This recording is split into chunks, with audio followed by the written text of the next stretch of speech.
Alors que les frappes entre Israël et l'Iran se poursuivent, la diplomatie s'active sur deux fronts.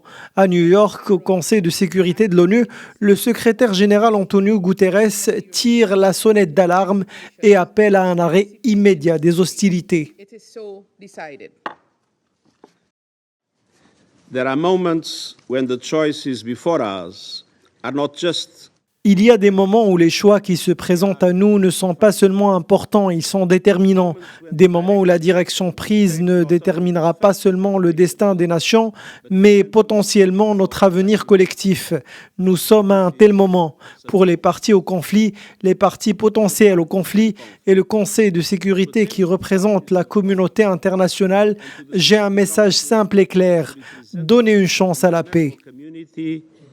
I have a simple and clear message. À Genève, une autre réunion exceptionnelle a lieu ce vendredi entre l'Iran et les chefs de la diplomatie française, allemande et britannique sous l'égide de l'Union européenne. C'est la première rencontre directe depuis le début du conflit. Abbas Araghchi y réitère la position de Téhéran. L'Iran n'envisage de discuter que si Israël cesse ses frappes. Il ouvre toutefois la porte à un dialogue nucléaire et régional si les conditions de sécurité sont réunies. Nos installations nucléaires pacifiques ont été prises pour cible alors même qu'elles sont entièrement placées sous la surveillance de l'Agence internationale de l'énergie atomique. Et en dépit du fait que les attaques contre de telles installations sont formellement interdites par le droit international, les attaques israéliennes contre ces installations nucléaires constituent de graves crimes de guerre. Nous avons le droit, le devoir et la détermination de défendre notre intégrité territoriale, notre souveraineté nationale et notre sécurité par tous les moyens. C'est notre droit inhérent, comme le reconnaît clairement l'article 51 de la Charte des Nations Unies.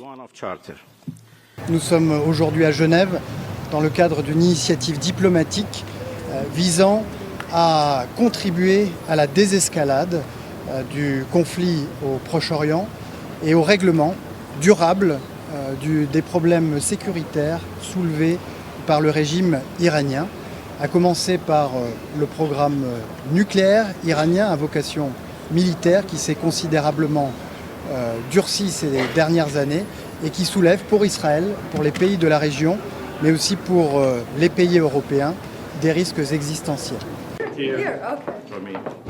Si les Européens parlent d'un moment décisif, le Royaume-Uni évoque lui une possible désescalade. Si l'Iran fait preuve de transparence. Plus tôt dans la journée, Emmanuel Macron, en marge du Salon du Bourget, a évoqué une offre de négociation complète qui sera faite à l'Iran à Genève. 3 priorités y figurant, à savoir le zéro enrichissement nucléaire, la limitation des missiles balistiques et la fin du soutien aux groupes terroristes dans la région. Entre missiles sur le terrain, appel à la paix et négociations, la diplomatie tente une percée fragile, suspendue à un cessez-le-feu encore incertain.